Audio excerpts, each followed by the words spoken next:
That is Jake Hatch of Locked On Cougars, talking all things Cougars. And Jake, this weekend, I think the big differentiator for me where BYU can beat Utah and why I do ultimately believe in a home game BYU will beat Utah, it's not even the atmosphere. Like I'm not going to lean on BYU fans alone beating Utah. This is a fairly disciplined team, a long-tenured head coach. They've been in some nasty environments, some heavy and hard environments to play in before. I think BYU will bring that this weekend, but I circle this.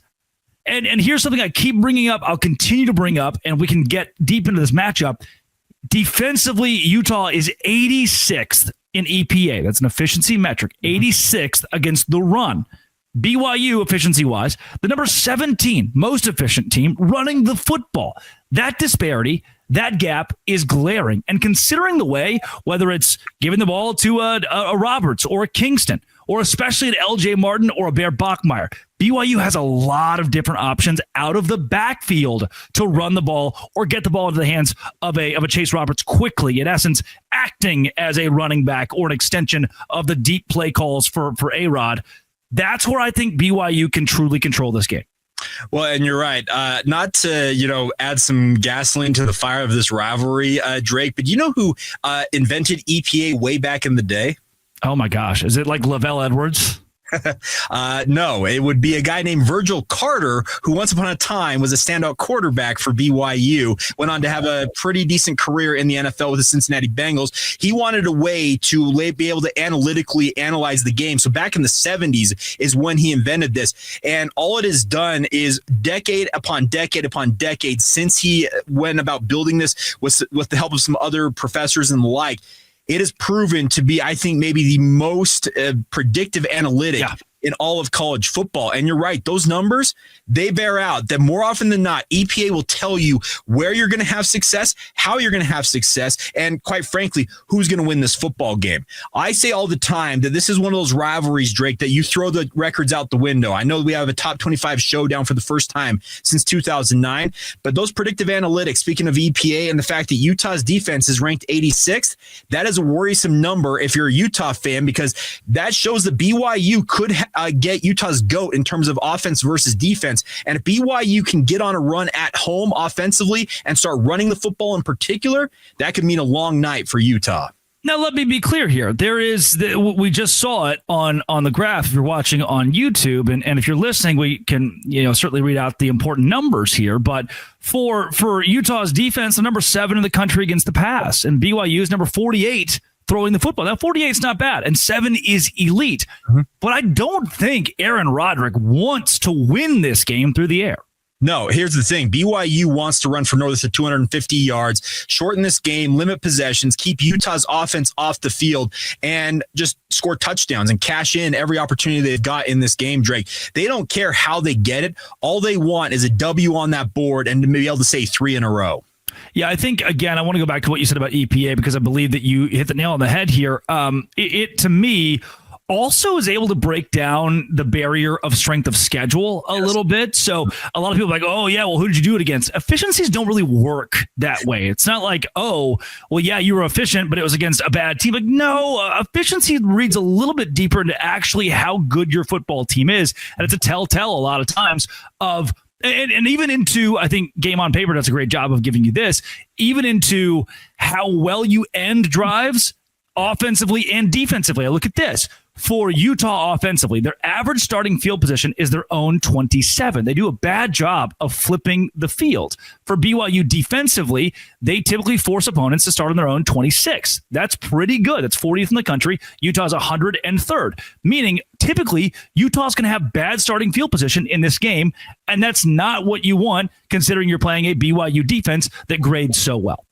And that's the thing about this, Drake, is BYU will yield yards between the 20s. There's just no doubt about it. You can watch any BYU game and watch teams motor up and down between the 20s. But when it comes crunch time, we're talking when you're backed up inside your 20 or you're inside their 20, speaking of the BYU's 20, that's when things get really difficult. Jay Hill has proven to be a very, very shrewd play caller and finding weaknesses in this defense. The other thing about this game, these two staffs know each other about as well as you possibly could hope for. These these guys, Kalani Sitake was the defensive coordinator at Utah. Jay Hill spent over a decade playing and coaching at Utah.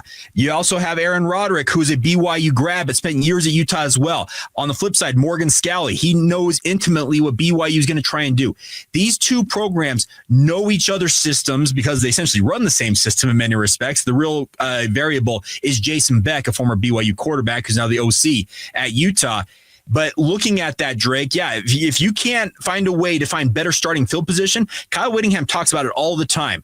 He knows that the further back you start in the field, so the 27 is where you said that they usually start. Average of 27, which is 103rd in the country, yeah. Guess what? You can take a fair catch and get to the 25. That shows you that the numbers indicate that if you can get further up the field, whether you get into the 30, 35, the numbers bear out that you will have a better opportunity to score. So Utah, if they cannot find a way to win the field position battle in this game, it could go a long way to helping BYU potentially get the third straight win.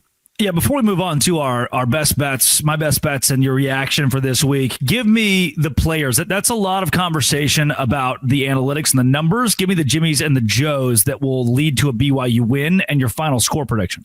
So the players that will lead to a win, LJ Martin and Bear Bachmeier, BYU's backfield tandem. Now, do I expect Bear Bachmeier to run it nearly as much as LJ Martin did, and they did last week? They nearly combined for 50 carries last week combined. I don't hope to see that, but at the same time, if it comes to it, much like the Arizona game necessitated, they will carry Bear Bachmeier and have that ball in his hands as often as they need to. But I fully expect LJ Martin to step up as he's done all season long and be the workhorse back BYU needs him to be in this game. The other guys I'm looking at, Isaiah Glasker and Jack Kelly. I'm sincerely hoping both of them are as close to 100% as they possibly can be and will be suited up on Saturday night, because that tandem of linebackers, well, we saw David Bailey and I'm forgetting his name right now, right off the tip of my tongue, from Texas Tech. Who's the other? Rodriguez, yeah. Jacob Rodriguez. That tandem was able to bottle up this Utah attack, and that's what BYU's got to hope that tandem of Isaiah Glasker and Jack Kelly can do in similar fashion. That's how they're going to win this football game, is containing the offense and the rushing attack in particular of Utah, keeping Devin Dampier away from going for 100-plus yards and the like. But it's much easier said than done against a vaunted Utah offensive line. Here's the deal. I don't think that we've said anything, and this is, our friend JT Wister, so I think who both of us appreciate and respect. You mentioned BYU and Utah having a 70-30 split with the fans, and then not a chance, right? I think it was brought to like 72% of the stadium or something as season ticket holders. Drake, if it's more than 10%, I will be absolutely floored. That's beside the point. So, and another piece of this is I don't think we've given you anything at this point you could clip. Like, there's nothing here that you know.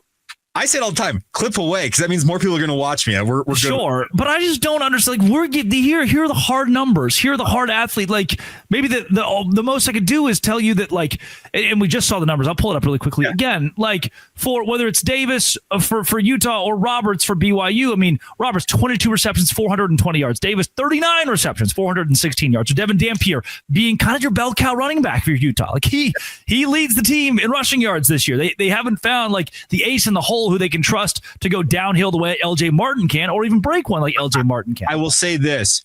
Keep an eye on Wayshawn Parker, Naquari Rogers. I've got a sneaking feeling that one of those two guys could break out in this game in particular behind that Utah offensive line. Yeah, see, that's a nice thing to say. Clip that, Utah fans. And I agree. And even if that does happen, I still think the BYU has a good opportunity to control the game. And I said it on my show earlier this week. BYU could get down 10-0. Like, I could legitimately see BYU, the first couple of drives, these are going to be some of the best scripted drives of Kyle Whittingham's career to start this ball game.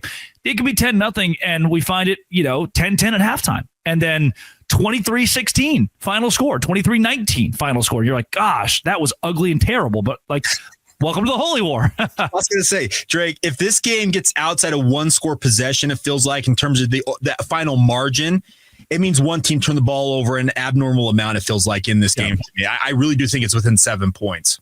No doubt. Coming up, the best bets for this week in the Big 12. This is Locked On Big 12 and Locked On Cougars.